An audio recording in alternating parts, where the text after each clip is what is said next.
And just like that, ahead of D23 and a financial investors call coming at us this week, Disney has officially pruned a Marvel Studios release date that's been on the slate for a handful of years.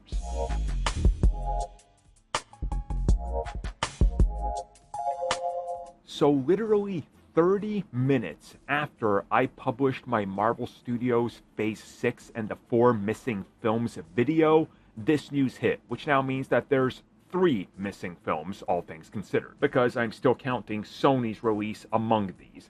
But what's happened is that the upcoming schedule that Disney had for Marvel Studios and all their other films has been revised, with multiple films either being added to it, but they're still untitled films or unannounced, and Marvel Studios, of course, making a big statement on there to the investors. And of course, once again, this is ahead of the earnings call because they're going to want to tell people, hey, look at what we just did. Robert Downey Jr. is back. Invest money. Invest, invest, invest. 2 Avengers films with him. Invest, invest, invest. So this is them being smart. And Bob Iger sticking to what he said previously, that July date that we had for the end of July, I believe it was July 24th/25th because, the early screenings, well, that date has been pruned. So right now we are looking at 2 films per year effectively, which means that in 2026 we are getting 2 films that year and 2 films every year by the sounds of it. But again, Sony Spider-Man doesn't count because that's a collaborative thing.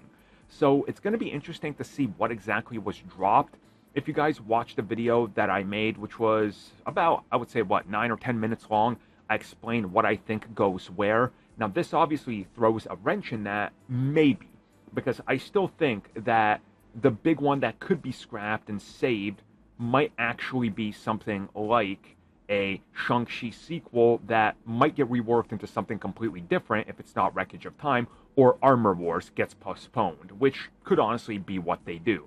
So it'll be really interesting to see what happens next and what direction they go in, how they sort of pursue all these films that they announced that are still not here, and where do they exactly land in this new schedule, considering that now some of these films that are announced are literally going to be coming out post-Secret Wars, if you think about it. So how does this change them as a whole, and what is the plan here?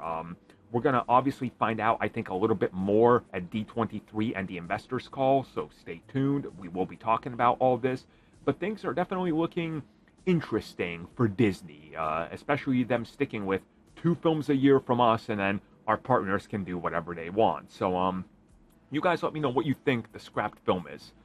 I don't think there's any chance it was ever Eternals 2, but hey, people can dream, right? Not me. I didn't dream about it, but I know others did.